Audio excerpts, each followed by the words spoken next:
Somewhere along the way, I had gone back this morning, was listening to my videos, and somewhere between number 19 and 20, I lost some vital information. I don't know if one of my videos became deleted accidentally or if they were misnumbered. I'm going to go back through them and listen, but I didn't want to confuse anybody.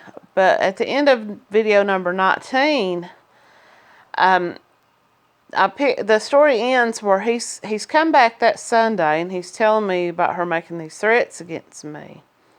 And then when 20 picks up, it goes directly into the morning that all this took place. Well, there's some vital information missing, and I don't understand what happened there, but I wanted to kind of pull that together.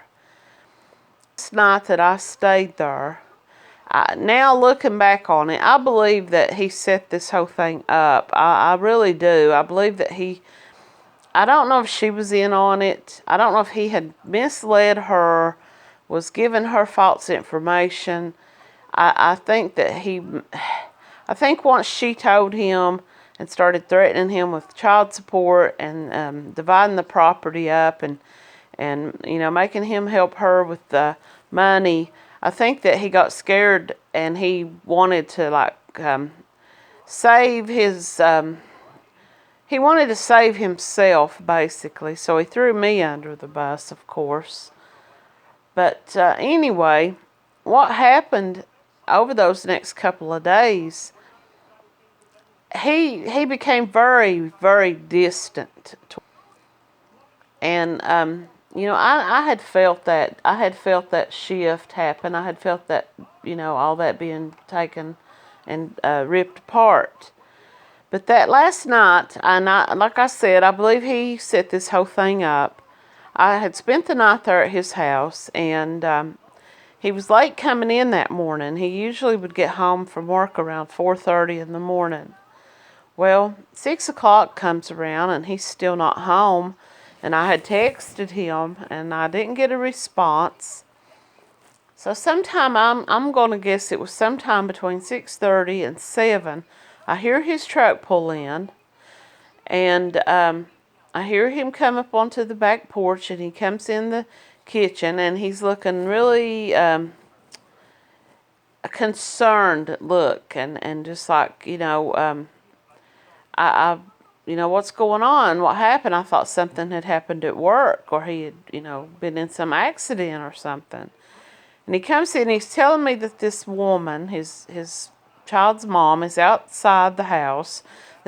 First his story is that she had been waiting on him down the road from the house. When he came up, she flagged him down, and they got into a big fight.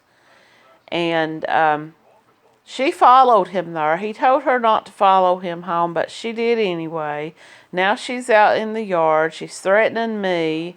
And instead of him saying to her, you need to leave. Don't come here causing problems. You don't live here anymore. This is not your home. You're not going to come here and make threats and cause problems. He says to me, I need you to leave for a little while until I can get her to calm down and all this blows over.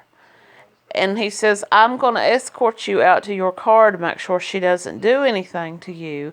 And then when everything is calm and everything is okay, I'll text you to come back. I'm very upset and I'm very angry. And what I wanted to do was stand my ground. But, at that point, I had felt this shift coming. And I knew something more was going on. And I guess he thought I was a moron. I guess he thought that he could just manipulate me.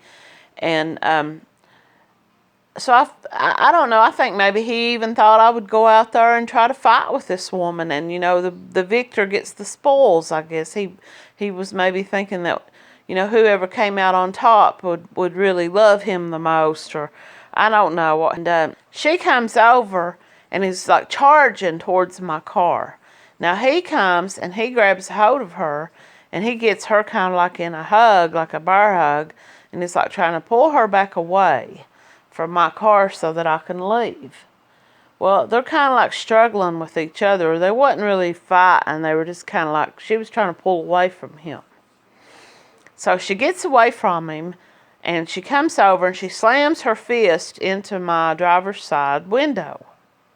And, you know, he gets a hold of her again and pulls her back away.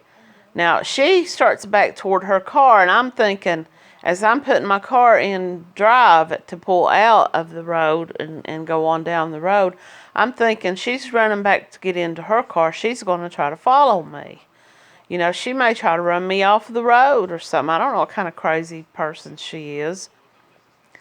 But at that point, he comes like around the car. He comes around and he's like starting toward her car. And he's, and I'm like, you know, this story picks up in video number 20. And it's so chaotic, and it's something that I've never experienced in my life. I've had little tug-of-war arguments with women over ex-boyfriends or whatever.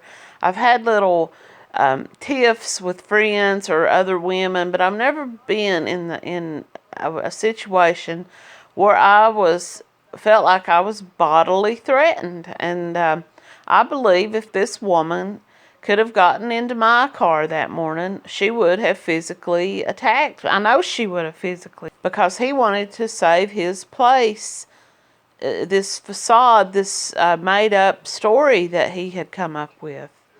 And I firmly believe, even though I've never got confirmation of this, but I firmly believe today, all this time has passed, that he set this whole thing up. That he told, you know, because if you listen in my next coming videos, you'll find that he later told me a completely different story. He told me that she came to the house that morning to get some things out of the bedroom because the child needed some things that they had left. Now, his story completely. So I think that he went there and got her and brought her there to throw me out, you know, to make it look like he was on her side, to make it look like that he was not telling conflicting stories and not leading me to believe that he still wanted to be in a relationship with me. But I'm going to cut this short right here, and if you listen to video number 20, it picks up where she's attacking my car. And thanks for listening.